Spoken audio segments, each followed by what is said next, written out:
যারা বিছানায় বসে খাবার খায় তাদের ঘরে এই 5টি সমস্যা লেগেই থাকে। প্রিয় ভাইরা আমার, প্রিয় বোনেরা আমার, অনেকে আছে তারা সব সময় বিছানায় বসে খাবার খায়, অথচ তারা জানেই না তাদের ঘরে এই 5টি সমস্যা সব সময় লেগেই থাকবে। এই জন্য বিছানায় বসে কখনো খাবার খাওয়া যাবে না। আল্লাহ রাসূল সাল্লাল্লাহু আলাইহি ওয়াসাল্লাম জানিয়ে দিয়েছেন, বিছানায় বসে কখনো খাবার খাওয়া যাবে না।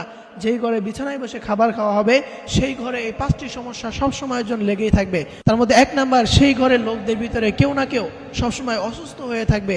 এবং 2 নাম্বারে, সেই ঘরে যত টাকাই আসুক না কেন সেগুলোতে কোনো বরকত থাকবে না, সেগুলো তাড়াতাড়ি শেষ হয়ে যাবে। এবং 3 নাম্বারে, সেই ঘরে স্বামী স্ত্রীর ভিতরে কোনো কারণ ছাড়াই সবসময় ঝগড়া লেগে থাকবে। এবং 4 নাম্বারে, সেই ঘরের টাকা পয়সা কোথাও না কোথাও সবসময় ফেসে যাবে, সেই ঘরের টাকা পয়সা কখনো তাদের ঘরে জমা থাকতে পারবে না। এবং 5 নাম্বারে, সেই ঘরের কারো না কারোর উপর সবসময় ঋণ জমতে থাকবে। প্রিয় ভাইয়েরা আমার, প্রিয় বোনেরা আমার, এই 5টি সমস্যা ওই ঘরের লোকদের উপরে সবসময় লেগে থাকবে। এই জন্য কখনো বিছানায় বসে খাবার খাওয়া যাবে না।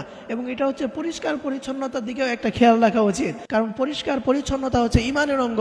আপনি যেখানে শুয়ে আছেন সেখানে আপনি আবার খাবার খাচ্ছেন, এই বিষয়টা কখনো ভালো দেখা যায় না। এই জন্য বিছানায় বসে কখনো খাবার খাওয়া যাবে না, অন্যথায় এই 5টি সমস্যা সবসময় লেগেই থাকবে।